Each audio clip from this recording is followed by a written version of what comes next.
So I just wanted to thank Andrew for, with my new Buro Happold hat on, to chair this event about behaviour change. It's something that I've been thinking about in different ways for a while, and I think one of the things that's really exciting about this topic is that there's such a broad spectrum of thought on it, and there are sort of no right or wrong answers, but you know, kind of at the one end you can get, you know, just to be a bit extreme about it, this idea that the consumer behaviour change to reduce waste to sort of close to zero, coupled with technological innovation that will bring the efficiency of everything at close to 100%, and then developing a bit of carbon capture for the difference will get us to zero carbon. So sort of that school of thought, behaviour change and consumer behaviour change is a huge, huge part of the task at hand. And then perhaps, and then to guide those sorts of changes, we look to all sorts of tools from sort of behavioural sciences and even towards sort of marketing and things like that to help get us in the right direction, not just in the right direction. But I think that ideally, in a lot of those models, the kind of behaviour changes a move from a high carbon consumerism to a low carbon consumerism or a zero carbon consumerism. But that consumerism is still present so as not to adversely affect the economy, or as Thomas Piketty would put it, so as not to adversely affect the inequality regime. Which brings us to the other end of the argument, and sort of people like Jason Heikel and others would argue that consumption isn't a right, it's not even desirable, but is in itself a form of labour, and that capitalism structurally compels us to work and produce beyond the society's actual needs, and that the more we produce, the more we have to consume to mop up that overproduction. So under this framework, the consumer isn't sovereign, but a serf. And our task then is to create policy and to guide consumers towards a less damaging, is not to just sort of create policy to guide consumers towards a less damaging form of consumerism, but to liberate them from this sort of structural imperative.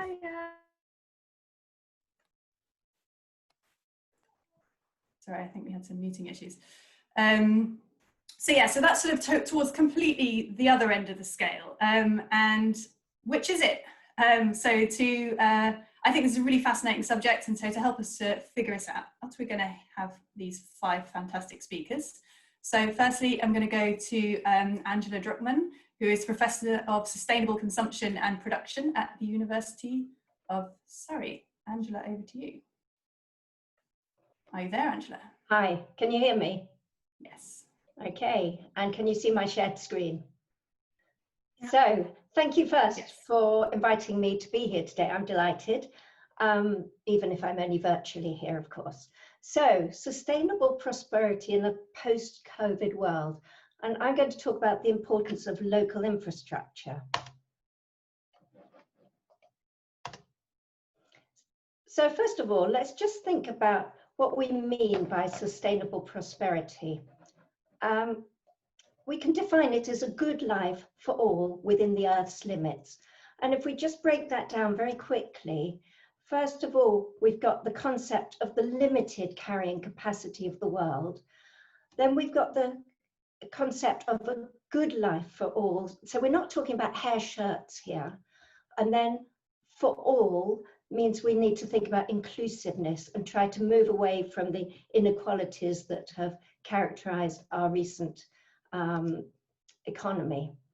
So rather than thinking about consumption, how about which is the usual way of thinking about these things, how about we think about the way we use our time? So whether we're rich or poor, whether we've got nothing to do all day, or we're absolutely rushed off our feet, we have all only 24 hours in a day. And that brings in this idea of equality. And so all we can do is try to swap one type of activity for another. So what we need to know is what is the carbon intensity of our various activities that we take part in during our lives. So here is a graph of the carbon emissions per hour of lots of different activities. So here's the good news first. Sleep and rest is very, very low carbon emissions per hour. We should all definitely be doing more of that. Commuting, which most of us hate, is rather high carbon emissions per hour. And we can divide this graph into various different categories. We can think about the way our households work, which is not what I'm looking at today. Today, I'm more interested in leisure activities, where we spend about nearly 6 hours a day doing these activities. And just to explain the graph a bit more, the blue bars are the greenhouse gas intensity excluding travel component, and the red is the travel component of the greenhouse gas intensity. So we look at this in a bit more detail. Spending time with family and friends at home is relatively low carbon emissions per hour. But then the moment we begin to bring transport into it, like in entertainment and culture shown here, we begin to get much higher carbon emissions per hour. So the next question is, which leisure activities can be low carbon and also good for our physical and mental well-being? So it turns out that social activities such as spending time with friends and family, physical activities like walking, exercise and sport, and being close to nature, these are all good things that are good for our physical and mental well-being and low carbon. Volunteering actually also gives you a good glow about, and makes you feel happy. It can be done in high carbon or low carbon ways. And the other important one is goal-orientated activities such as gardening, reading, painting and skiing. And again, these things can be done in low or high carbon ways. And these are activities where you're in the flow and like time just seems to rush by. You're not aware of anything else happening. Now, COVID has shed a light on what's important to us. We found out we don't like lockdown, especially it's been hard for families who are trapped in a very small apartment, perhaps with lots of children, and have really not got on well with the people they've been in lockdown with. That's been really hard, really hard for a lot of people. And it's been hard for a lot of people who've been isolated as well. What we value is our freedom. We value other people, we value contact with other people, we value hugs.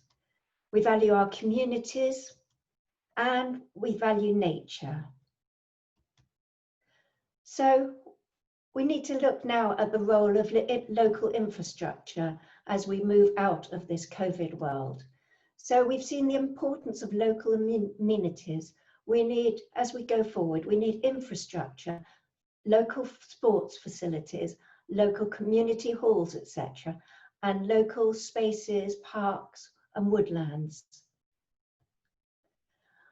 It's also important that we can get to these things if they're not just on our doorstep. It's important that we can get to them. So we need to encourage active travel, walking and cycling. When schools going back properly again, we need to look into school transport, and there's things like walking buses to help this. And we desperately need to get good public transport provision. So to conclude, in our new post-COVID world, there is an important role for local government, town planners and architects to enable low carbon lifestyles. And there's also a role for consumers as citizens. We need to engage with democracy through our votes so we get appropriate government in power, and we need to engage with the planning system. And moreover, we need to realize that win-win is possible. We can have lower carbon lifestyles that are also high well-being lifestyles. It is achievable. So thank you very much, and I look forward to discussion. Thank you very much, Angela. Okay, now we're going to go to Toby Park, who's the Head of Energy and Sustainability at the Behavioural Insights team. You can see your screen, Toby. Are you there? Yes, I've just shared my screen. Can you see it? Perfect. Thank you. So we're all behavioural scientists. So I kind of wanted to make the point that, you know, if you work in planning, if you work in engineering, architectural aspects of this, if you perhaps work at the interface of engineering and user experience and so on, you are essentially a behavioural scientist, whether you have necessarily thought of it in that way or not. We certainly would do. So this is our starting point. Firstly, behaviour change is absolutely critical. So this, I'm sure many of you have seen this graph before, from the CCC's report on achieving net zero. 62% of the emissions reductions needed to reach net zero include some sort of societal behavioural change. The bulk of that is at the sort of interface of new technology and human behaviour, i.e. the adoption of new technologies like electric vehicles, heat pumps and so on. And the 9% there is more just sort of pure demand change. So for instance, changes in what we choose to eat and the amount we fly and so on. But it's unavoidable, I think, that behaviour is a part of this. Now, when we think about human behaviour, people making choices and so on, I think there's a tendency to perhaps intuitively think about individuals and therefore to think about psychological concepts like knowledge, awareness, attitudes, values and so on, perhaps think about incentives, habits, emotions and so on. And clearly those things are very important and they absolutely shape our choices and our behaviours in day-to-day life. But of course, actually, our behaviours do not emerge in isolation. They very much emerge within a wider context. And that context has a social dimension, so we can think about things like social norms, cultures, social identities, that is the portion of ourselves that we sort of attribute to collective group membership, be it our race or our gender or our profession and so on. But it also has a material dimension to the context as well. And I think that's where this audience perhaps resides most strongly. So we think about the rules and the regulations that establish the society that we're operating in, pricing structures, incentives and so on, technology and infrastructure, the availability of different options, the ways in which the environment around us sort of gently influences us and steers us towards certain options over others. As Angela just said, it's really about that enabling environment. How can we enable low carbon lifestyles to flourish? And I think the point I want to make with this slide is that, you know, often, like I say, we do gravitate towards those individual factors, attitudes, values, and so on. But if you are merely looking at those, the risk is that you will be trying to encourage people to very much swim against the flow, to act sustainably despite the world around them, rather than crafting a world around them that actually helps people operate sustainably more as a default. So just to give a sort of explicit example of what I mean by altering what we call the choice architecture or the choice environment, if you were to offer people a choice of coffee size like this, a lot of people would gravitate towards the medium. And if you ask them why, they tend to say, well, the small's a bit too small, the big's a bit too big, the medium is the right size for me. But if you do this and you add a bigger option and take away the small option and offer the new choice set, they tend to gravitate towards the new medium. And you ask them why, and they say, well, the small's a bit too small, the big's a bit too big, the medium's the right size for me. And of course, the new medium is the old large. So what's happening here is actually our choice is far more influenced than we tend to recognize by the way in which the choice is presented, or as I say, the way that the choice architecture is set, rather than any inherent inner sort of understanding or preference as to what size offer we want. So that's a kind of trivial example on the small scale, but of course, writ large, you can see how the same kind of influence would bear on us through things like, you know, planning and infrastructure and so on, where the way in which choices are made available to us or gently encouraged or discouraged, the introduction of frictions and hassle imposed on some choices versus sort of ease and default and frictionless options elsewhere really has a huge influence on which choices we make. So, okay, so let's say you want to encourage more sustainable behaviours. We have this little mnemonic we call EAST, which essentially stands for if you want to encourage a particular behaviour, it's good to think about making that behaviour as easy as possible, as attractive as possible, as social as possible, and timely. So I'm just going to whiz through very quickly a few examples of how you can think about this to promote low carbon lifestyles. So if we want to make it easy, where we can set the right defaults, so what happens automatically if people don't really engage, so think about a tap that turns itself off automatically after a few seconds to save water. Think about something like a smart thermostat like the Nest that learns your occupancy routines and turns the heating down automatically. We can also remove or introduce small frictions. And by that, I mean very small points of hassle that have a disproportionate impact on our propensity to actually complete a behavior. So for instance, actually removing the plastic tray from a canteen environment, a few studies have shown that that can radically reduce food waste, because now it's just slightly more difficult to take too much food, for instance. So the ways in which we edit the sort of environment that we're in can be really profound on our behavior. Secondly, we can make behaviors more attractive in a number of ways. So firstly, we can highlight people's attention to the most salient, most important and relevant information. We can personalize that information and so on. So of course, there's a lot of research on the design of things like in-home displays to get that information in front of people in a very sort of ambient, automated kind of way. We can also think about how we frame that information though. So think about, for instance, the choices on a washing machine or a dishwasher. What does it say to have an eco mode that is ostensibly the sort of most energy saving mode, but is not the automatic or not the sort of implied default mode? Well, what if you had a sort of extra eco mode, a bit like that coffee cup example? Maybe by having an extended range of sort of eco settings, you would actually drag people up that range and get people to choose what becomes the sort of middle option, which could be the old eco mode. So we can frame things differently. Or indeed, we can manipulate incentives to make them more appealing. So for instance, you know, DEFRA at the moment are thinking a lot about a plastic bottle deposit return scheme. Many other countries do this already. Or perhaps rather than getting a sort of flat 10 pence back when you deposit your plastic bottle back at the local supermarket, instead you got entered into a lottery. You know, a 1 in a million chance of winning £100,000 or something. That's exactly the same cost to the implementation organisation there, but of course, who would throw away a plastic bottle that was essentially a lottery ticket? So you can change the way that incentives are framed to have these kind of effects.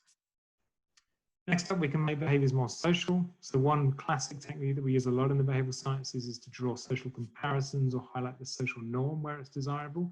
That is to say, if I tell you that most other people are already doing X, you will be more inclined to follow suit and do X. Or in this case, on the top image there, the classic sort of social comparison studies done by OPAL, the utility bill provider, it does a lot of work in the US, where you compare people's energy consumption to their more efficient neighbours.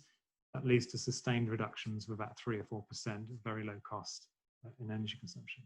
But there's also been fascinating studies showing that solar panels are contagious, for example. So the more people around you who have solar panels installed and the more visible they are, i.e. by being on the front of roofs rather than on the back, the more likely neighbours are to install solar panels. Because of course you infer if other people are doing something, maybe it's sensible, maybe it's worth looking into. It's what we call social proof. And finally, we can think about making behaviours timely.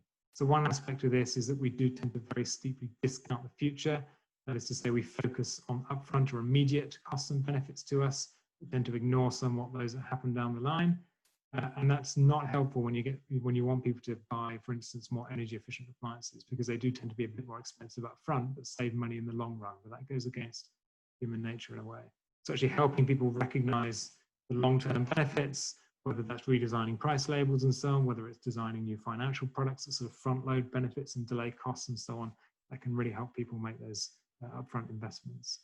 And finally, and I think we can leave on this point because it's a nice sort of entry to perhaps a discussion on the COVID impacts a bit later on, but people are much more likely to change their behavior at timely moments of disruption, where habits are otherwise already disrupted, or where a behavior is suddenly a bit easier because of some moment of disruption. So in this study we ran, for instance, we found that local residents were 4 times as likely to take up a cycle share scheme when that was promoted at the point at which they'd just moved home into the area, as compared to a matched group who already lived there. So clearly, you know, if you're moving home, your life is disrupted anyway, your travel habits are disrupted anyway, you're much more likely to then start a new habit than if you're sort of already ingrained in those routines.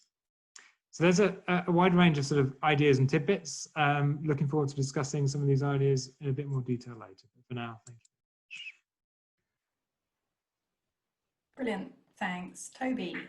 Okay, next we're going to go to Mike Keel, who's the Head of Policy and Research at the Consumer Council for Water. Hello there. Yes, I am. So we're submerging into water now.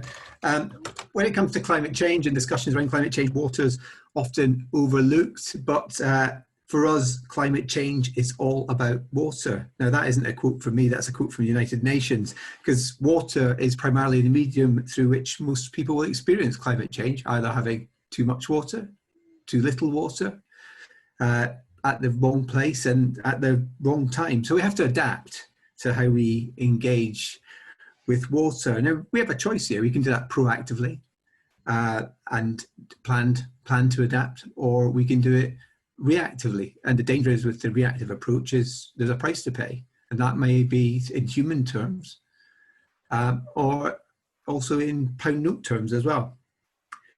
But water is also very important when we're talking about net zero, because what I've been talking about so far has been adapting to climate change and coping with changes that we will see, inevitably see. Water is so important for achieving net zero because water is very carbon intensive.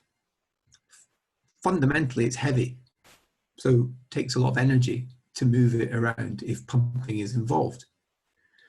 And also treating water takes a lot of energy too. Now, when we talk about water in this context, you're probably thinking of clean water arriving at your house, but also these principles equally apply to taking away water from your house and cleaning it up and putting it safely back into the natural environment, because that also involves pumping, or can involve pumping, and involves treatment. So water in the round is very carbon intensive, and there is also the additional factor of embedded carbon, because what I've mentioned here is carbon in its water day-to-day operations, but also there's a lot of carbon in the stuff, the infrastructure that is needed to deliver water and sewage services. And that actually adds on a big chunk of additional carbon that tends to not be picked up in carbon accounting. And actually there's a huge scope here for making improvements. So this presents big challenges for a number of groups. So for governments and regulators, that creates a challenge. For water companies and the supply chain, the engineers, the builders, the designers, the architects, that's presents challenges. And also for consumers here. So there's big challenges in big choices. And I just want to quickly touch on each of those groups. So for government and regulators, there is a real need to think differently. Oh, well, I think actually that's a recurring theme. Everyone needs to think differently, particularly on policy issues. Resilience standards will be challenged by climate change. Should we have national water efficiency targets? Should there be compulsory water labelling like we have in energy that isn't there at the moment? And that fits in with some of the things that Toby was talking about, you know, simply wanting to buy an A-rated appliance gives you a bit of a feel-good factor. And building standards too, that it always comes up in terms of what can you do to actually have water efficiency built into new houses, and then what do you do about the old stock as well? How do regulators encourage innovation? How do they encourage low carbon solutions in a sector that's historically not been that innovative? How do you encourage joint working beyond the water sector, working with others? Again, an area where innovation and choices are required. So a lot of challenges there and choices for government and regulators, and that does, grasping those choices does represent a big change for these guys. Now the second group, water companies, supply chain, engineers, builders, architects. So for water companies, lots of challenges here. They need to increase their focus on water efficiency. There's often in the past been a bit of a bias towards building stuff. And part of that is related to the way regulation works. It's been changing, arguably has it been changing fast enough. Also reduce leakage. Sounds really obvious, but people, householders, are less likely to do their bit to save water in their own home if they see leaks, even just a dribbler that's been going on for ages, because that demotivates them. Why should I do my bit if those companies aren't doing their bit? So companies need to focus a lot on that, and also just talking to customers about why it matters, engaging with customers. Your average water customer has very few interactions with their water company throughout a year. So water companies need to do more to make every contact count, even if it's about something, nothing related to saving water. Are they making that contact count on the issues that really matter? And the supply chain, and I include a whole bunch of people in there, particularly engineers, designers, architects, people who are building stuff for water companies. Lots of money spent here. And just a bit of context, this is about £10 billion a year we're talking about of stuff gets spent in water. So companies, I think, need help to think differently. They need innovative ideas, and not only that though, they really just need jolting out of their traditional ways of thinking. And there's so much potential in this space. So take surface water, huge challenge, how to keep surface water out of sewers. You can't just keep building big sewers. That's completely unsustainable. Uses loads of embedded carbon and also lots more treatment of the stuff entering the sewers. Now, water companies talk a great game on this, about how they're really embracing this. And but the actual reality of how much gets delivered doesn't match the big talk on this. So this is what I think that engineers, designers, architects need to actually show them the way, because we know it can be done. We know it can be done very successfully. So why hasn't it been done? A lot of opportunities here, and so behaviour needs to be changed on this to meet these challenges. And then the third and final group, just to wrap up, is consumers. Now, obviously, it's a bit of a win-win here. With you use less water, you use less carbon, and that's not just from your water bill, but that's if you're on that's not just on your water bill. That's also on your energy bill too, because a lot of the water you use in the home is heated up, obviously, to for your baths, your showers, washing your hands, etc. So you can save in more than one way there. But there is a perception problem with saving water, because actually, as a recent survey just showed, 77% of people agree that Britain's a wet country. So they go, well, there's loads of water. So there's a perception problem to overcome if you want to see sustained behaviour change. So a lot of this is about informing consumers, and as I said before, making every contact count to use those opportunities. So, for example, companies are rolling out metering programs. We were talking about this earlier. Can use that opportunity, not just to explain the benefits of having a meter, but actually using the fact that they're going to go into your home to install a meter to actually show you about other things, other widgets you could use, other things that you could use to help you save water. And those awareness raising schemes, and also the dishing out of free widgets, etc., actually has been very successful. And often our research has shown that what you find is that customers will think more of the water company after having had a meter installed. And then actually, a lot of people initially have a suspicion of a meter, but once it's in, that tends to go. But the key thing is making it easy for people to save water. Again, going back to things that Toby was saying. And one of the things that we did some research a few years ago on what really matters in terms of behaviour change is that no matter your starting point, so even if you went, I don't care about the environment, I don't care about saving money, it didn't matter what the starting point for consumers were. We did research that showed if the big picture of why we need to save water, i.e. the climate change challenge from a carbon perspective and from there's not going to be enough water around perspective, that changed, that tended to shift people's behaviours if you explain that big picture. And not enough if that is being done, that big picture is not being explained. So there are huge opportunities here to help people save water. Clear communication is the key, better engagement, so that people can make informed choices, and that has a huge potential for making a big difference. And very quickly there's been a big sort of sting in the tail with COVID, because people's behaviours have changed during COVID, and actually household water use has gone through the roof, to the extent that there has been a couple of periods where water companies have not been able to provide enough water because demand has outstripped supply. So there's been enough water to go around, but water companies can't get it from the reservoirs and treat it and get it to people's homes fast enough. So that's interesting, because there's some behaviours seen during COVID that you wouldn't want to lock into the future. So that's all I want to say. Thank you. Thanks very much, Mike.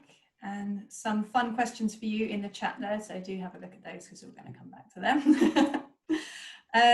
Now we're going to go to Simon Rawlinson from Arcadis and the Construction Leadership Council. Hello, thank you very much. Now, I may disappear off the video if my Wi-Fi doesn't hold up, so please wave if you can't hear me. As the introduction says, I'm going to try and provide a behavioural perspective from the context of industry leadership, and I hope that works quite well. Just as a warning, I'm going to very much focus on big problems in the built environment, and mostly existing built environment rather than new, and particularly issues around, say, for example, heating. And when I talk about behavioural issues, it's more about those big choices. It's the investment and purchase choice issues rather than some of the really sort of vitally important sort of behavioural, operational behaviours, for example, that Mike's just been describing. If I reflect about something about the CLC over the last 3 months, as opposed to the last 5 years that I've been involved, what it highlights to me is the enormous benefit of a crisis, and also the enormous constraint associated with working in a crisis.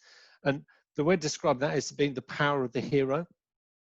that you can do amazing things at a moment in time, and then 2 or 3 years later you'll reflect on that and say, why can't we do that in something else?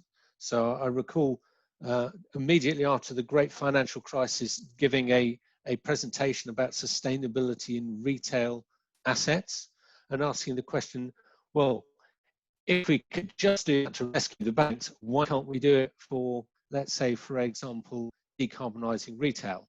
And of course, it was a great comment at the time, but we now all, of course, recognise that it's very difficult to take that momentum forward. So just in terms of creating a little bit of a framework around the kind of issues that the behaviour that I think, or the leadership that's required, need to address, I sort of developed a little, what you might describe as a continuum of decarbonisation. And this again is focused on assets. So if one thinks about where we are at the moment, we might be having conversations about optimizing new assets. So for example, making new homes net zero carbon ready. So they might not necessarily be net zero carbon, but with an addition of a heat pump in 10 years or 15 years time, it could be net zero. And that you could describe that as that's progressive change within the system. You're trying to persuade house builders, for example, to sort of upgrade their specifications, but without upsetting the way the market operates. So it's all about accommodation. And that clearly is very important to create some momentum in the marketplace. Where I think the conversation might be focused a little bit later, based on the audience we have today, is around then actually decarbonising existing assets. These are the assets that are responsible, for example, in heating for being responsible for about 28–30% of carbon emissions in the UK. So an enormous problem, which is very difficult to solve. And so something that needs a much more systematic and programmatic approach to fixing that, and one that's going to need personal investment from everybody involved, 27 million homes, for example. So it's a really big problem there. And then the next one, if you take it to the real extreme, when you have to say, well, actually, you're not going to be allowed to build a new asset anymore because it will involve lots of embodied carbon, you're going to have to stick with the ones that you've got. So maybe even the prohibition of people who own assets being able to do something to them. You'll have to make do with what you've got. You'll have to convert that office into something else, or that hospital into something that's usable. So some real challenging questions there. Now, if I'm going to take some lessons from crisis leadership, I'm going to have a look at 3 events. Great financial crisis I've already mentioned, COVID, we're in the middle of it now, and then just reflecting a little bit on net zero. And both the great financial crisis and COVID illustrate responses at scale. And they typically illustrate responses at scale that address a single problem. So great financial crisis, stopping banks go bust. And then from that, very complicated responses coming from that. From COVID, of course, it's about stopping people firstly from being close to one another, and then of course solving a very, very difficult and complicated illness. Now, one distinction I'd make between those two is you get the feeling that great financial crisis was done to us. You know, it was people in meeting room fixing things. And actually with the COVID, we've had to participate. And there's something that we will need to reflect on that, because the massive participation of people through enacting social distancing is a really strong lesson. Now, the next odd one, though, of course, you think about great financial crisis, is we managed to go back pretty much to what we had before. There were some subtle things that were different, but there was QE, for example, but most people wouldn't notice it. But actually, we had the same institutions, we were doing the same thing. And the question is, well, have we set a different expectation with COVID? So the idea of we're not going to go back to our offices, we're not going to do the things we did before. And I don't know the answer to that. Now, going forward then, thinking about net zero, again, it requires a response at scale, but it isn't a single problem. It's this hugely complicated, systematic and difficult problem that is very difficult to communicate to people. And picking up Mike's point, and actually Mike's and Angela's, in terms of what's the role of the individual in doing it. And I don't think we've articulated that yet. So our problem is not necessarily that we don't have a new normal, it's that we've actually got little recognition of what the future state might look like. So in wrapping up, I think there are 3 components of what you might describe a critical and practical leadership, which will help address some of these behavioural issues. And they're very much rooted in experience of delivery of various programs. And the first one, I think, is around timescales and preparation. And I continue reflecting on, let's say, the difference between the UK and Germany in our testing systems and COVID. And it's the fact that one had spent a number of years organising themselves for this and the other hadn't. And rather than saying whether one is good or bad, reflecting on that lesson and saying, we're going to need time to get ourselves organised to solve the problem of aspects of behaviour in decarbonisation is absolutely critical. The second one is around system thinking, the sense of all the component parts. So if we pick up, say, for example, the behavioural elements, the incentives, the money, the policy, and everything else that we've all been talked about, that really has to be the central to the thinking. And then the final one, and this is a real watch out, I think, is the ease of what you might describe as confusing easy wins and difficult wins.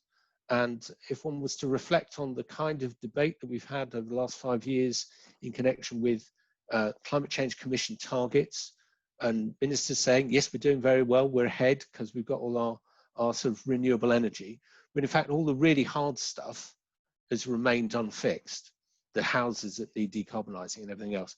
It's remembering that you have to have the hard stuff at the start as well as the easy stuff. So lots of reflection there, I think, from a perspective of leadership in terms of how we solve what are very much shared problems. Thank you. Thanks, Simon. Okay, and then we're going to go to our final speaker. So that's Laurie Label-Mountain, Associate Fellow at the Progressive Policy think tank IPPR. Thank you, Maria. Can you hear me okay?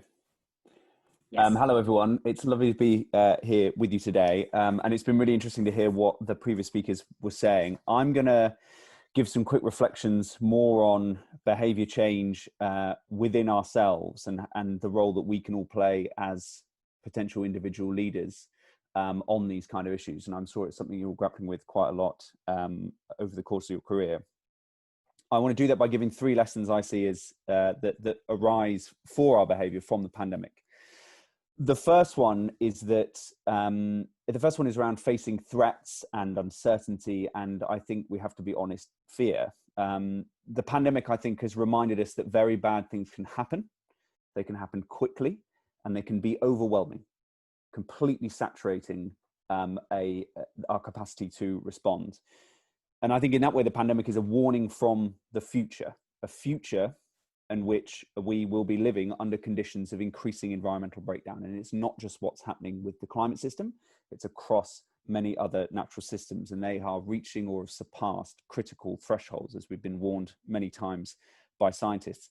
And that is increasingly creating what we call in the research that I do at IPPR, a new domain of risk. This is a saturating, grinding state of destabilization in which compounding and possibly extreme stress can push certain systems to potentially even to and beyond breaking point. And this is why the pandemic is a warning from that future, because it is something that has come very quick, and it's caused a shock that has coursed through our interconnected social and economic systems, and in many respects has blindsided us. And it is, as the Prime Minister was saying today, it has been a disaster to varying degrees, of course, around the world. Risk, threats, the potential for catastrophe, these are all issues that are often missing from political debates, both in general, but I think particularly about the environmental problem. And that, I think, engenders complacency. And if we don't face up to this, then you can see that you're less likely to then take deeper systemic change, that you focus more on the incremental, that often you drift away from facing up to the full problem that we have. You don't, as a medical practitioner, try to not face up to the full scale of the medical problem that you're trying to solve, or as a lawyer and you're consulting with a client, you want to know the full scale of the problem. If you are an architect or anyone that works in design or engineering, you need to know the full parameters of the problem. And we need to be honest about the full scale of the problem politically as well, or else we won't be able to deal with it. Nothing can be changed until it's faced. So, first lesson from the pandemic, bad stuff can happen, and you've got to face up to that fully to be able to have a decent response. Second lesson, exponential threats can be met by an exponential response. And we are very capable of being able to do that.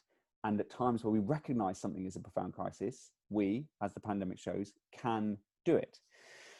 Now, you could say that this is the first global pandemic of the last 50 years in which we have both the capability, technological, our models of how healthcare works, the capability to prioritize the protection of life and the willingness to do so. Now, the darker side of this story is that there was another, and still is, a major pandemic, global pandemic that we have seen over the last 50 years, the HIV/AIDS pandemic, and we didn't necessarily globally have the willingness to prioritize the protection of life. But for the coronavirus pandemic, we have seen that across the world, and that's a remarkable thing. And it is astonishing, I would say giddying even, to watch the sacred cows of the economic orthodoxy slaughtered on a daily basis, at least at the very beginning of this crisis, of states stepping in to mobilize extraordinary resources, of paying private sector wages, of shutting down parts of the economy. It shows us that we have this astonishing capacity to respond when we want to do it. Now, as a slight tangent, a lot of scientists have been articulating recently how severe the environmental problem is. And that has led many people around the world, and I'm sure some of you have read some of these articles, to say it is too late and we are going to experience some kind of civilizational collapse, even in the near term. I'm 30 and I'm sick of people, often older people, telling me that the civilized world, that the society is going to collapse. And this is for three reasons. Firstly, I think this is probably an outlier type situation. People applying their own perception of what that would mean to, say, comparing it to Hollywood films. In the same way, when the pandemic struck, a lot of people's heuristic for a pandemic situation, at least in countries like ours, was Hollywood films like Contagion. It's more likely that we're going to have this grinding, growing destabilization across the world.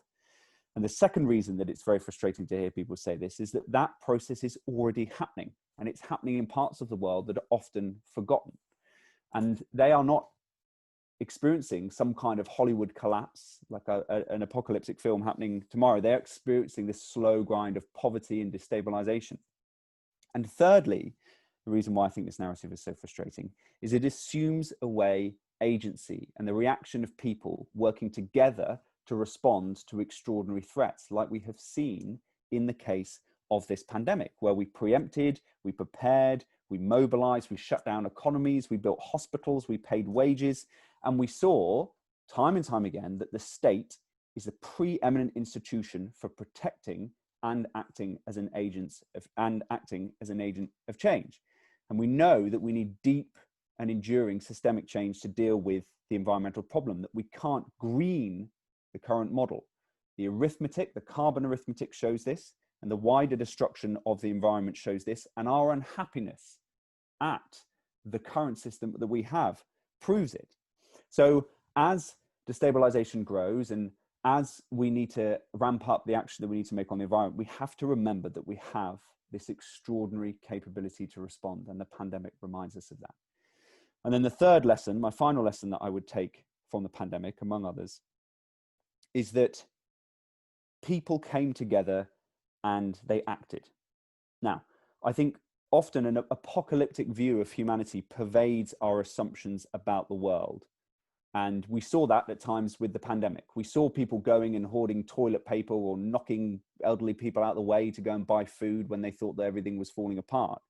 We feel that about the environmental crisis, that as things get the destabilization gets too great, then people will turn on each other like dogs. Countries will turn on each other, communities will turn on each other. But the pandemic should also teach us that we can and we do want to work together in a collective response to problems. For every incidence of people stockpiling loo roll or whatever, you had a reaction of people setting up mutual aid groups and wanting to come together to work together. And you see that with the environmental crisis. There are myriad examples of groups all over the world who are taking action now and are trying to push change. Now, that isn't enough. And I have always been someone who, I hear that stuff and I say, well, yeah, sure, but that's not enough. It's not making the large systemic change that we need. And there's more that definitely needs to be done. But we must remember that every little act is a small vector in what is a growing wave. And one day, we must build that wave so it comes crashing down, a tipping point in which larger changes to society are made. And a huge barrier to that change, I think, is the horrifying unreality that we seem to face on a day-to-day basis, which is that our political leaders often look like, and the way they talk seems to prove that they don't understand the scale of the environmental challenge. And that can be hugely unempowering. It can lead to complacency on the part of people around the world because they think, oh, our political leaders are not talking like the scientists, therefore it can't be as much of a problem. Or it can be paralyzing because you don't see those that should be making change doing that. And then you get very pessimistic about the world. But one of the things that we must take from this experience, the pandemic, is that our conception of politics, or one that we've at least had for a number of decades now, is that politics is essentially dead. It's this immovable machine that no matter what you throw at it can never lead to the kind of change that we need to happen. But that is a self-fulfilling prophecy. And the pandemic offers us this extraordinary opportunity to say, no, there are times that we can make change, that huge change is possible, and that this is one of those opportune moments. And if you don't let yourself admit that personally and say it to other people and become the person sat by themselves, afraid of the effect that the pandemic was going to have, instead of reaching out or being reached out to by your neighbors, then it becomes a self-fulfilling prophecy. And if we didn't have people making mutual aid societies in the pandemic, things would have been worse in this country and others around the world. And if we don't take the impetus to break the political deadlock in our society, then it will itself become a self-fulfilling prophecy. And the school strikers didn't allow that to happen. And the Extinction Rebellion protesters didn't allow that to happen. And the Keystone protesters didn't allow that to happen. And the Green politicians who've won positions in power over the last few weeks across Europe didn't allow that to happen. And Alexandria Ocasio-Cortez didn't allow that to happen, or Greta Thunberg, or I'm sure all of you in many of the positions that you work in and the change that you've been trying to make, or the generations of indigenous communities who've been fighting environmental degradation, have not allowed that self-fulfilling political prophecy to occur. And so my final main lesson is that one of the greatest threats that we face in a world of pandemics, in a world of environmental breakdown, and all the other risks and fears that we have, is dislocation from each other, so that we are not provided with the kind of agency that we can draw off each other's leadership about these problems. And leadership provides people with that ability to free themselves from fear and to overcome the barriers that at times can seem completely insurmountable within society. And those barriers right now are hugely plastic. So alongside the fact that the pandemic shows that really bad things had happened, and that should attune us to that, particularly in terms of the environment, and it should also empower us because it shows our extraordinary capacity as societies to respond. For me, the final lesson from the pandemic is that it is very easy to feel afraid of the future, to be afraid of the major threats that we face, or to feel disempowered by the fact that change has not occurred so far. But the pandemic shows us that in the face of those, people fundamentally, at the end of the day, want to come together to make change. And right now, many people are pushing for that greater level of change in this historic moment that we have to make it as a result of the pandemic. And so I would implore you that a third lesson to take from that is that coming together and giving each other the freedom that your leadership allows is one of the greatest lessons that we can take from the pandemic. Thank you. Thank you, Laurie. Okay, brilliant. We've got loads of really, really good questions in the chat, but before I go to those, I just want to circle back round briefly through the speakers, just like sort of 1 minute each, guys, just to give you a chance to reflect on what each other have said a little bit, especially those of you that spoke earlier on. So Angela, let's just go to you briefly first. Okay, so thank you for brilliant talks. I've got 3 very quick comments. First of all, Toby, you talked about COVID being a moment of change and an opportunity, and we've really got to take advantage of this opportunity. Mike, you talked about the carbon intensity of water, and it made me realise about the completely missing component that all of us have actually ignored. We've been talking about carbon, and carbon is the biggest problem, but we mustn't forget about the huge problems of biodiversity as well. And I think we should take that into account. My final quick comment is that we were talking about freedom. I talked about freedom to choose and the freedom we'd lost during COVID.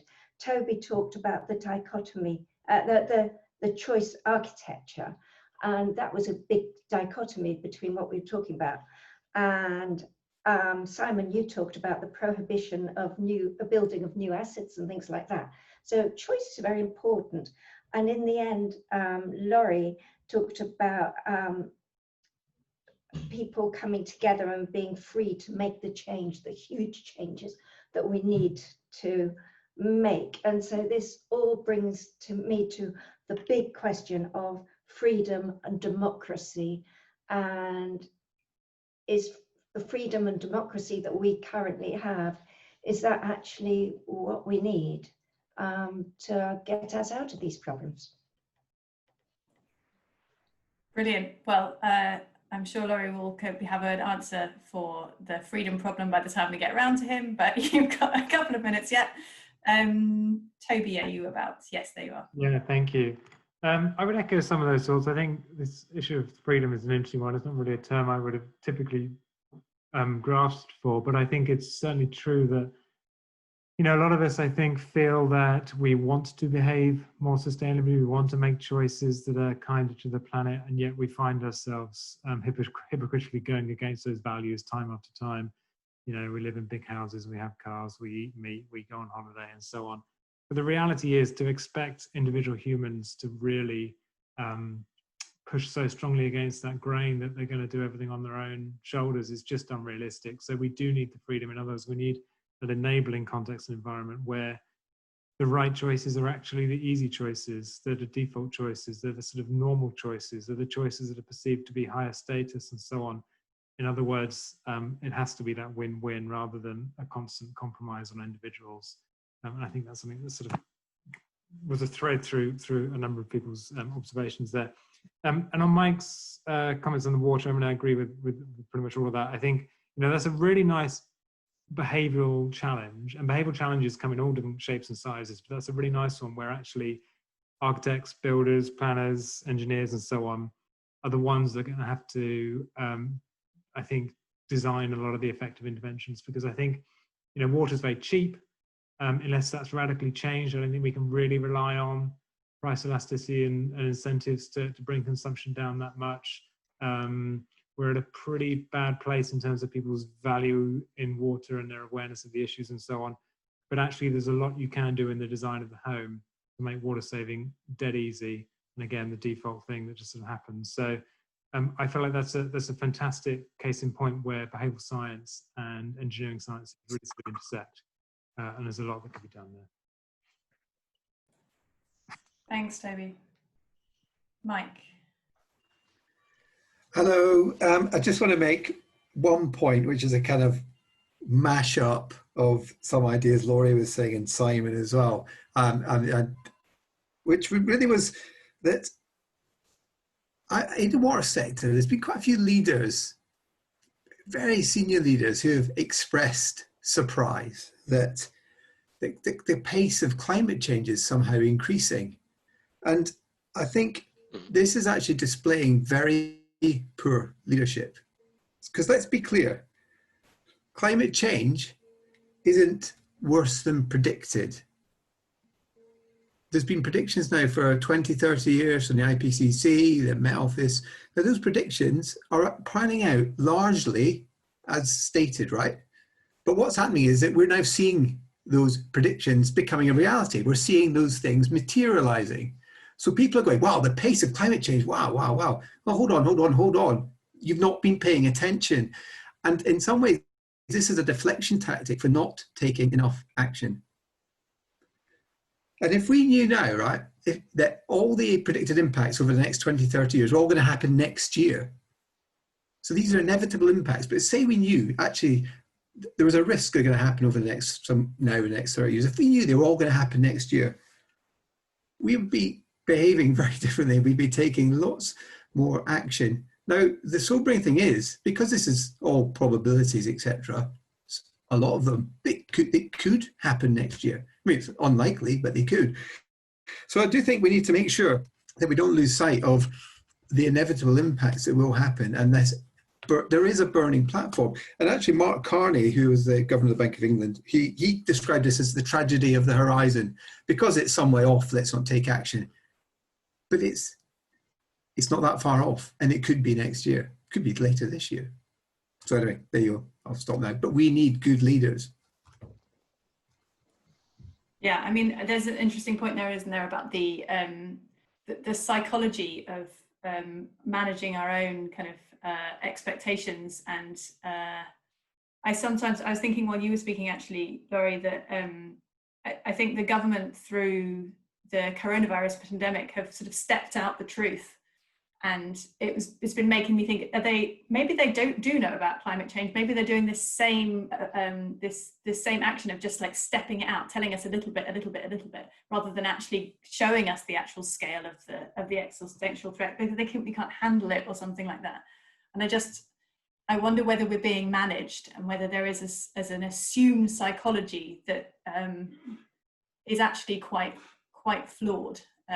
And I'm just thinking about that side of behavioural science that could maybe help us and help leaders to better manage us. I don't know if Toby, you're the behavioural scientist in the room, whether you have any wisdom on that. Sorry, I will come to you in a sec, Simon. Do you want me to respond to that? Should we come back to that point? Right. Yeah, no, please, if you have a thought, that'd be... Well, certainly, as I mentioned in my presentation, we steeply discount the future. So anything that's on the horizon rather than right now, we massively attend to. So, of course, you know, the government operates on a sort of 4 to 5 year timescale. But also, you know, it's not easy for policymakers, not to give them an excuse, but it genuinely isn't easy, because the fact is, poll after poll shows that the public do deeply care about climate change, but we're generally not willing compromises that would be asked of us. So yes, you know, the sort of easy things like recycling more and so on, we're up for, but none of us, or very few of us, are up for having fuel duty massively hiked, or, you know, massive taxes put on red meat and flights and so on. So when you live in a democracy, you do end up sort of falling into these tragedies of the commons, where actually, if you just, you know, the thing that's needed for all is unfortunately rarely in individuals' self-interest, and it's individuals that are ultimately voting and giving a mandate for those policies to be implemented. So it is challenging. Not to say I disagree with your analysis, Mike, but I don't think there's an easy solution there, and I don't think stronger leadership will be sufficient, personally.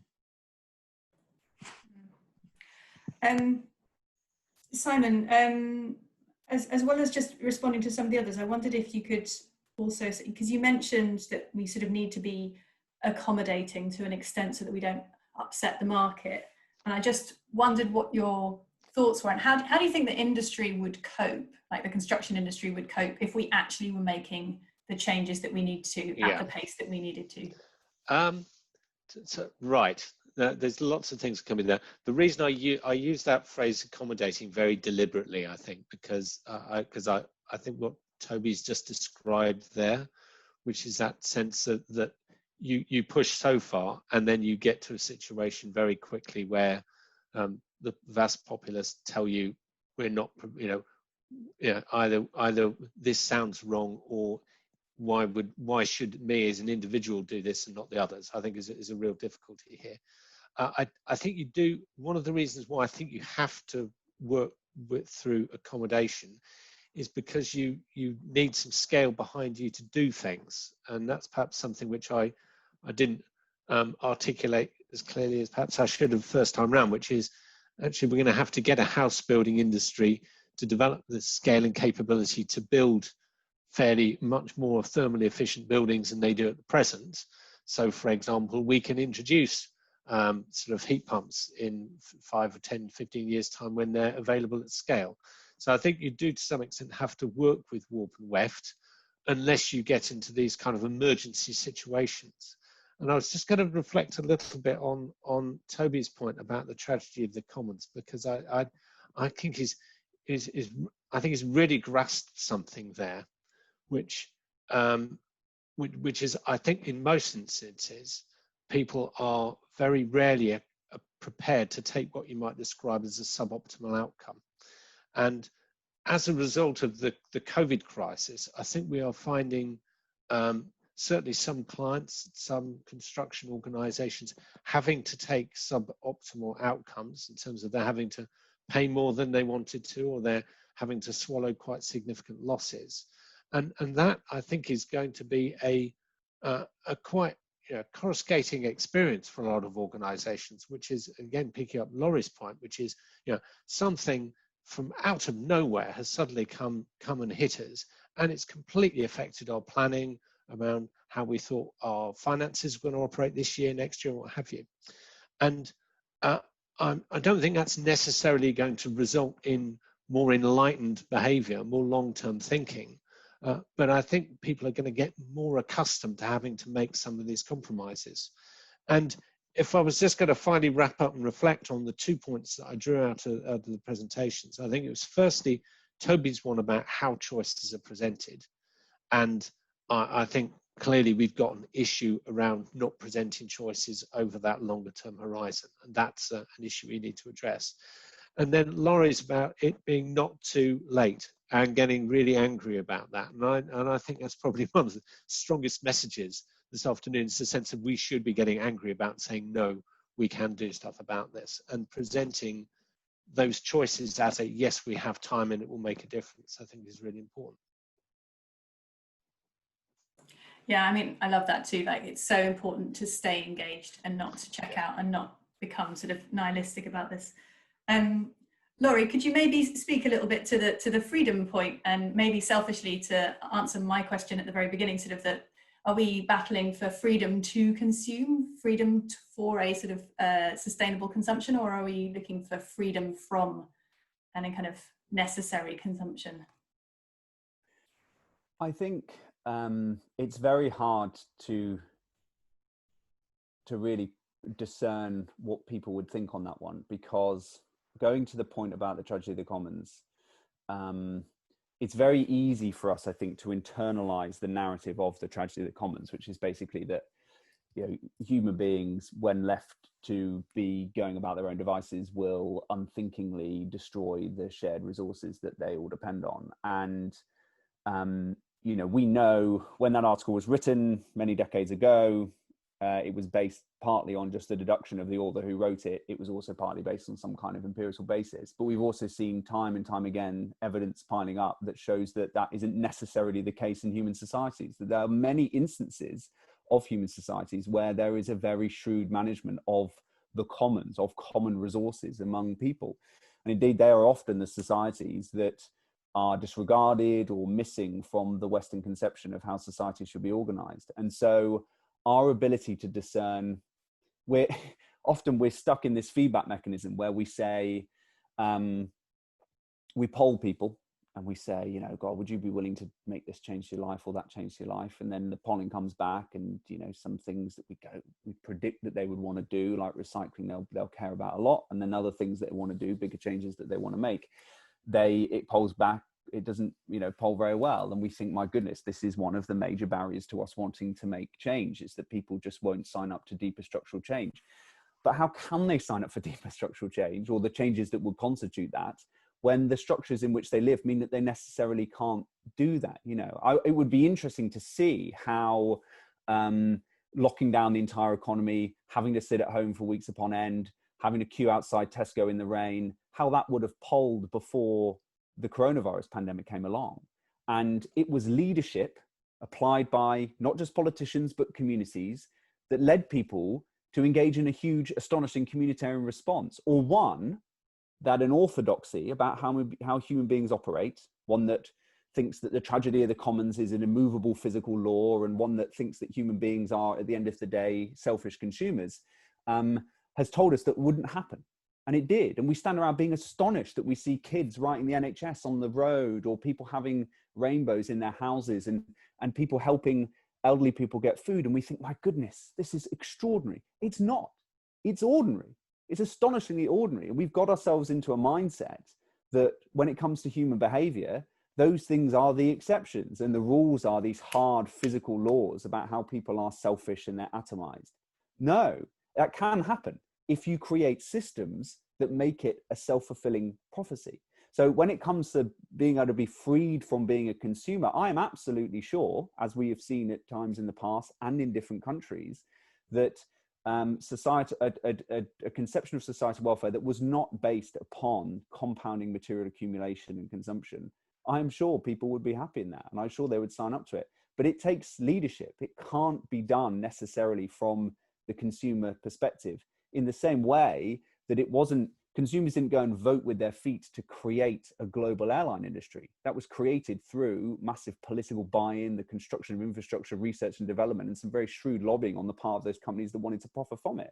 And it's not going to be consumers who will then dismantle that whole thing. It will be leadership that changes the structures of our societies and finally puts to bed this conception of humanity as atomized, utility maximizing drones who aren't capable of responding to great challenges, however far in the future they are. Thank you. Right, question time. Sue James, you've asked several excellent questions, including one involving Coronation Street. Would you like to unmute yourself and ask a couple of them? Yes, sorry, I haven't got a picture, but I'm in West Wales with No worries. no, very limited internet. So no, I just was thinking this whole thing of kind of how we change the sort of stereotypes, how we look at things. And if we all sort of had a marvelous program where we looked at the joys of a more sustainable life and more local and more all sorts of things, would that actually start changing mindsets and put more value onto a different way of doing things? I don't think we're using the media enough to actually encourage us all to feel that there are other ways in which we could do things which we might enjoy more. Yeah, so, and Toby, is that maybe something you can speak For a to? few thoughts on that, I think, yes, it's one way that we could think about changing behaviours and choices among various sort of approaches. I agree that there's more that can be done. Certainly, it's correct to say that you know, our aspirations for a good life and so on is very much influenced by the sort of implicit meaning that we attribute to different activities, objects, and so on, which in turn is obviously a sort of collective construct in the sense that they don't come from us internally, but they come from the society that we're within. And of course, media and so on, mainstream and otherwise, have a massive role to play in that. I think the challenge is sort of orchestrating that. Like, how do you actually engineer that in terms of a coherent intervention of policy and so on? So whilst I think theoretically I totally agree, I'm not aware of any sort of successful and deliberate attempts to sort of steer society and culture in that way. I suppose you could do it through, you know, sort of regulation on sort of advertisements and so on, in the same way that fast food can't be advertised to young children. You could start sort of gently steering the way that the private businesses and corporations are able to sort of speak about and promote their products and so on, and all the sort of connotations that come with that. But it does start to, I think, get a little bit big brothery. But I don't know. I'm keen to hear other people's views on this, because I think, you know, I agree with the theory and the principle, but actually using that as a deliberate strategy to sort of bend society in a slightly different direction, I don't quite know how I would turn that into a policy. Angela, do you want to come back on that? Okay, so one of the organisations I work with is the Centre for the Understanding of Sustainable Prosperity, and we do a lot of work with the arts. And what the view basically is we need to get away from telling. Well, first of all, the power of storytelling is very, very powerful.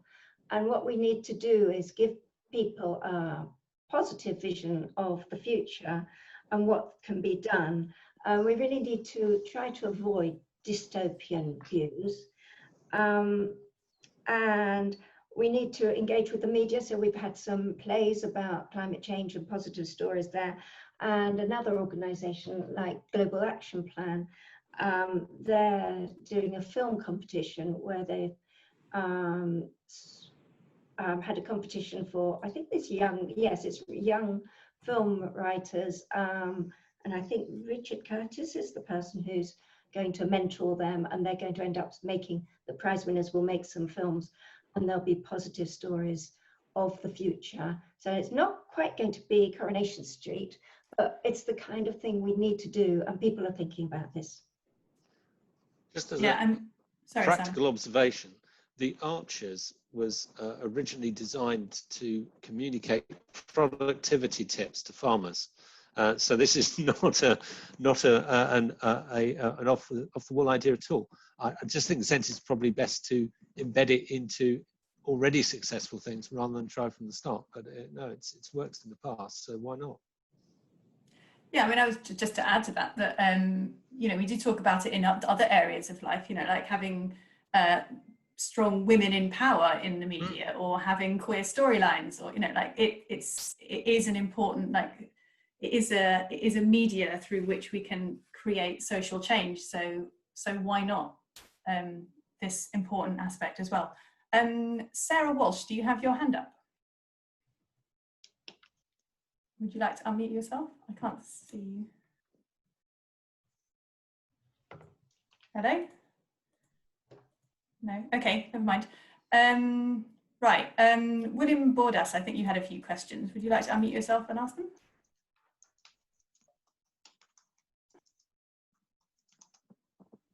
No. Well, I'm here at last. Oh, there you are. Okay, fantastic. Go ahead. Well, yeah, the first one was in relation to Sue's comment in media. You know, there was actually a serious idea of using a sitcom format and actually making the thing, you know, I mean, it's not quite the good life, but essentially a bit of humor can help here, because sometimes it gets a little bit too negative and then people don't like that. So you've got to very much balance between the gravity of what one needs to do and the fact of making it doable and entertaining and enjoyable. In terms of water, Sue asked a question about the Oxford-Cambridge corridor, which seems a rather mistaken thing to do to me, but I didn't know whether you had any comments on that in relation to water in particular, and whether, you know, water can be supplied, or whether it would be sensible to take account of the geography when planning development. Yeah, I mean, I think that might relate more broadly. I mean, Mike obviously come back on that, but to sort of granting planning applications, granting planning permissions based on what resources we actually have available in that area. We don't do that at the moment in that sense. Yeah, I mean, oh, yeah, that's right. So the water companies often get consulted, but they're not necessarily statutory consultees and can't block them either. So the but that's a wider point about actually, do we have a national conversation about why do we build new communities in the driest parts of the country? And why do we grow some of the thirstiest crops in some of the driest parts of the country? There's a, you know, that's a question far wider than just the kind of regulated water and sewage services, but that's a very important question for actually, if we want to manage sustainably into the future. And it is a tricky one, but we are making what looks like somewhat irrational decisions. Right, Simon, sorry, I'm not sure how to pronounce your surname, Ken? You had a few questions. Would you like to unmute? How do you pronounce your surname? I'm sorry. It's Khan. Khan, okay, great. Yeah. Yeah, I started off by asking about fashion in response to the East idea. It seemed to me that if we're trying to attract people to change their attitudes, we need to look at advertising as a way in which behaviors can be affected. And that doesn't seem to have come through in anything that anyone has said so far. Hello? Respond on the East point? Yeah. Yeah. Sorry, yeah, did you hear what I said? I did, yes, thank you. But yes, and obviously the brief sort of introduction I gave earlier didn't cover every aspect of what we tend to think about within that EAST framework, but certainly I would tend to probably categorize it under the sort of social in that you get what you call sort of bandwagon effects and sort of self-reinforcing social norms as they evolve and so on, and that as something becomes more popular and is perceived to be more popular, the more likely it is that other people will adopt that same choice and that behavior and so on for a variety of sort of psychological reasons, often that make perfectly good sense. So, you know, for instance, if you tell people that more and more people are starting to choose, you know, low meat diets, the people that see that message are then more likely to follow suit and also choose a low meat option in a cafe. So clearly there are these sort of fad type bandwagon effects going on. And I think you can broaden that to fashion as well. Of course, another important aspect of advertising in fashion is a sense of identity that a certain consumption decision expresses or gives you.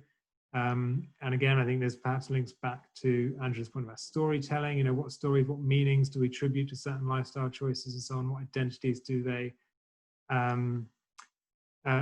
essentially demonstrate, and how can we make those to be positive and in line with fashions and what people want, rather than being a sort of counterculture, sort of hair shirt type thing. And I think, you know, we're quite a long way along that journey already compared to where we might have been, say, 30, 40 years ago. But I think there is definitely still room for improvement in terms of how that is communicated in a compelling way. Toby, have we got, like you talked about sort of dragging people, you know, to better decisions, but have we got time? I mean, I fear we don't have time to use those sort of softly approaches at this point. Like, we maybe if we had started in 1972 after that report came out, then fine, but like things are so urgent now. I agree. Yeah. You know, we are sometimes referred to as the nudge unit, but certainly we do not have time to nudge society one nudge at a time towards net zero. That said, there are some things you can do that do have outsized impacts. So, you know, I briefly mentioned the idea of defaults. You know, when in the UK people were defaulted into saving for a private pension rather than having to proactively opt in, you know, massive shifts in terms of going up from about 40% to 80% of people saving. So if you imagine that you defaulted people's pension funds into some kind of ESG green investment portfolio rather than what is currently the default, which is going to be, you know, whatever the sort of investment organization believes is the right appropriate level of risk and so on, that could have huge impacts. So there are certain sort of nudge techniques that, if applied appropriately, could have massive impacts.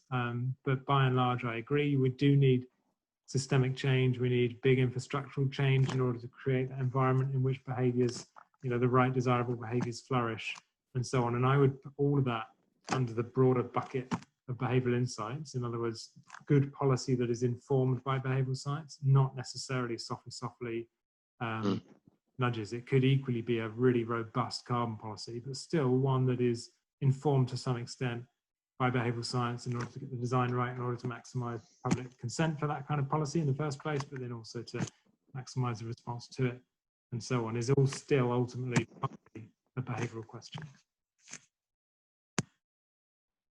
Thanks, yeah. Right, Andrew Scoons would like to ask a question.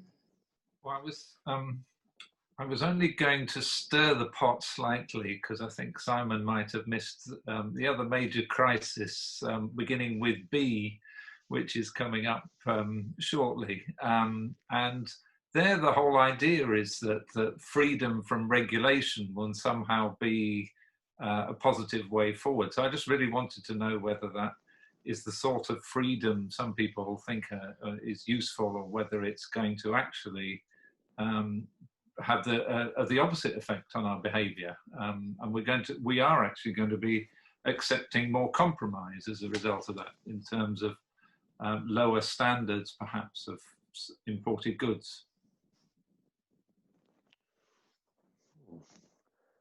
Were you hoping I was going to nibble at that bait, Andrew? Well, I fear that may have been the intention. Do you want I to think have it a might nibble? have been, hadn't it? Others are welcome to have a nibble as well. Yes. I'm not. I guess one of the reasons I did choose that particular crisis is that it doesn't have any sense of resolution at the moment, so it doesn't give a good example of a response. I think what you've identified there, and I think it goes back to this systemic issue that I raised, is the sense of the interconnectedness of everything. So let's say, for example, the accidental consequence of a trade deal, which was negotiated for the best possible reasons, causes an unintended consequence. It could set this back quite a way. I tend to agree that it creates dangers if it then limits the agency of bodies involved in addressing climate change. So yes, I think it's definitely one to have on the list. Sorry, did you want to have a nibble at that? Not especially. I find it sort of dismaying and astonishing that certain regulations and things could be thrown away that have taken a long time to have been built, and at this moment of profound emergency that's even on the table is something that is quite shocking and needs to be called out for being shocking. The ability to do that in a politically partisan atmosphere where those that would say that would then be seen as people who are pandering to a Remain position or vice versa, I think is hugely difficult. But we need to quickly therefore come to a position in this country where we can develop a politics of some of the bits of Brexit that are particularly ridiculous, a politics of that isn't necessarily seen through that Remain or Leave lens. And I would hope that some of the moral power that younger generations could bring to that could be particularly useful, I would hope, as well as this continued process of people realizing the scale of the emergency in a way that is treated, as we've been discussing throughout this talk, that can be a motivational element. And again, one of the things that runs across all this is that mainstream politicians, people actually get into positions of leadership, and particularly high positions of leadership, so they have a non-trivial impact upon setting the terms of the political debate. We haven't tried yet. A lot of these people haven't tried to push the narratives, to tell the stories, and to go for some of the things that we're talking about here. And that's starting to change, right? And we're seeing pretty interesting changes abroad. I think that some of the leadership of New Zealand, Iceland, increasingly Scotland, talking about the need to pass or to have government budgetary decision making in terms of metrics of well-being instead of narrow metrics of economic development is something that couldn't have been imagined until very recently, and that shows that the importance of political leadership, and indeed the absence of it so far, Yeah, absolutely. I mean, New Zealand's leadership through the coronavirus crisis and before that, in terms of setting up genuine progress indicators and so on, it's just been really exciting to watch. And yeah, I think we're going to learn a lot from them in the coming months and years. Duncan Price, did you want to say something about the role of environmental regulations? Yeah, yes, please. Thanks, Maria. Yeah, just to highlight, we did a bit of work 2 years ago when Claire Perry was the Secretary of State for Energy and Climate Change. Did a bit of work for Aldersgate Group looking at the evidence base for how, to what extent strong environmental regulations can actually make good economic sense. And we found at the time that yes, indeed, looking at evidence across construction, waste and transportation, specifically looking at the London plan policies on energy in buildings, landfill directive and the EU emissions directive, there's really good, strong evidence that well-crafted environmental regulations are good for jobs, skills, innovation, competitiveness. In short, all the things that most governments see as great vote winners, and at that time was aligned with the clean growth strategy. But it's got new resonance in the context of kind of revisiting our environmental regulations in this country and within the context of green recovery. So I think there's some really strong evidence that there is a really powerful role for environmental regulations to play in delivering that prosperity that we're all looking for. Yeah, thanks. I think we're gonna have to stop in a minute because we've been going on for a while. But I just wondered whether Simon, you wanted to answer Rob Cook's question. Rob, do you want to unmute yourself and ask that? Hi there. Yeah, I mean, it just lean back on some of the things that were said earlier. But it's something I've sort of raised a few times that given that we are in an emergency and sort of what is your response to an emergency, i.e. it's a fire, get out of the building, i.e. significantly change. So can we then justify any new development now? Pretty much at all, but without very thorough evidence to the contrary of demonstrating short and long-term climate and biodiversity positivity, and hence, I mean, to a certain extent, would that create a shock? It's kind of deliberately, which then leads to, you know, debate, behaviour change, etc. Or is it potentially too much of a political danger? So I think we said earlier, and you know, recognise in France the sort of Gilets jaunes response, which was amazing, given that it was an increase in fuel duty and that it had an environmental underscore to it, that to have such a negative response would be politically very dangerous. So can we stop? Can and should we stop development? Yeah, I think it's a really interesting question, because I think the principle of what you set out there is in some ways quite sound, because an awful lot of carbon emissions are either associated with, you know, actual construction or the heating of buildings. So you could argue on one side, if you stop development, then rather, as we have sort of managed to reduce emissions quite dramatically through reducing travel over the last few months, then you at least give some breathing space. I'm just going to pick up the one of the points I raised in my presentation a little bit earlier, which was this one about needing timescale and preparation to do it. And if again, possibly going back to your Gilets jaunes point, which is that I think the bulk of the population probably wouldn't understand that construction, development, and embodied carbon was the problem. Because they would see the problem as being plastic bottles, single use, maybe a bit of energy and petrol and such like, maybe a bit of travel, aviation. And so to try and attempt something that potentially has such a widespread role, i.e. the inability to deliver the hospitals that were electorally very popular, the inability to deliver the housing that's needed for all the homeless people who've now been promised, all these other bits and pieces. It's so extreme that you couldn't do it unless you had quite a prolonged wicket rolling process. And in the same way that I suppose we're now getting people used to the idea that they won't be able to have petrol cars in 15 years' time, or maybe it's 12, I think we need to get people used to the idea that development is also a carbon intensive activity. So my answer is that yes, in principle, it's probably a good idea, but we're going to need to sort of like get ourselves into that over a period of time, and particularly create a dialogue around around, I'd describe it as reconstruction rather than construction. It's adapting what we've got rather than trying to sort of do new. But that's a long-term issue, not a short-term one.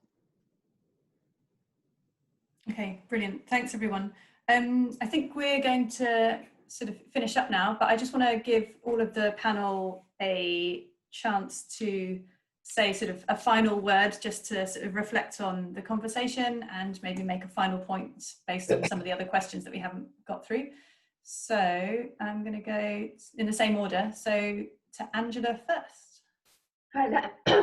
So, oh dear, sorry, croaky. First, Boris is making a speech tomorrow, and I'm dreading it.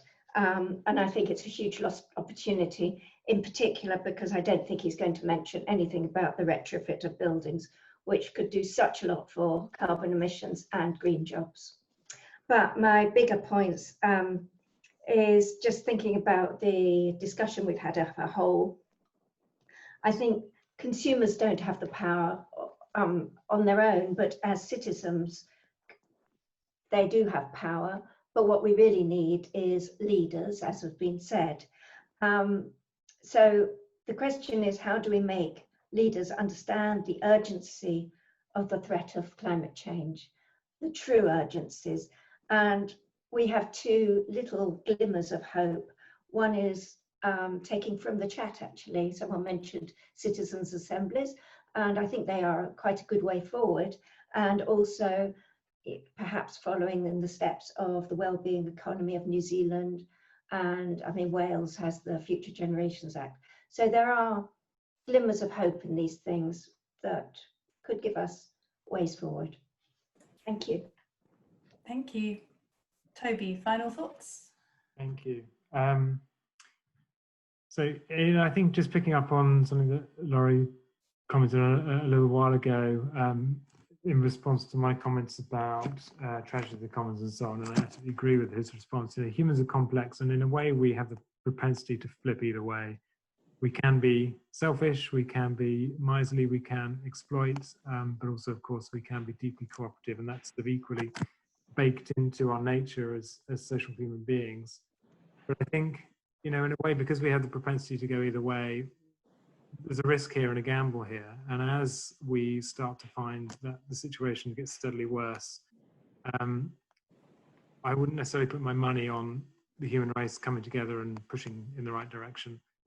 So I think we need to do everything we can in the meantime to make the right choices, as I say, as easy as possible and attractive, social and timely and so on. And I think, as has been said, leadership is an enormously important part of that.